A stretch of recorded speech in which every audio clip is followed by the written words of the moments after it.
ಚೆನ್ನಮ್ಮ ಅವರ ಅಂತಿಮ ದರ್ಶನಕ್ಕೆ ಸಕಲ ಸಿದ್ಧತೆ ಮಾಡಲಾಗ್ತಾ ಇದೆ. ಪದ್ಮನಾಭನಗರದ ನಿವಾಸಕ್ಕೆ ಪಾರ್ಥಿವ ಶರೀರ ಇದೀಗ ಆಗಮನವಾಗಿದೆ. ಕೆಲವೇ ಕ್ಷಣಗಳಲ್ಲಿ ನಿವಾಸಕ್ಕೆ ಈ ಪಾರ್ಥಿವ ಶರೀರ ಆಗಮಿಸುತ್ತೆ.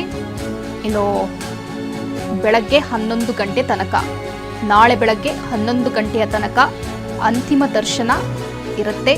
11 ಗಂಟೆಯ ನಂತರ ಹಾಸನಕ್ಕೆ ಪಾರ್ಥಿವ ಶರೀರವನ್ನು ರವಾನೆ ಮಾಡಲಾಗುತ್ತೆ.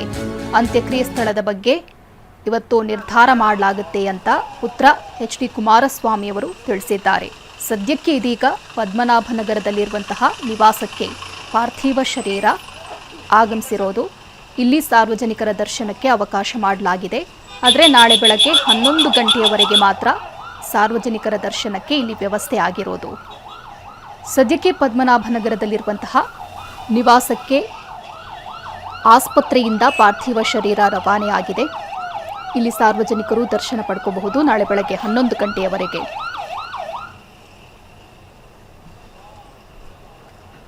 ಇನ್ನು ಅಂತಿಮ ವಿಧಿವಿಧಾನ ಸೋಮವಾರ ನಡೆಯುತ್ತೆ.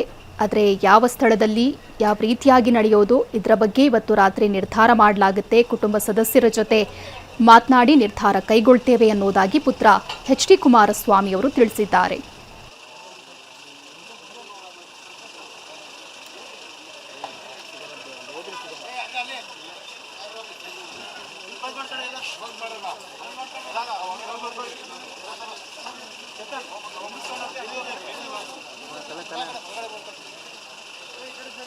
Hey,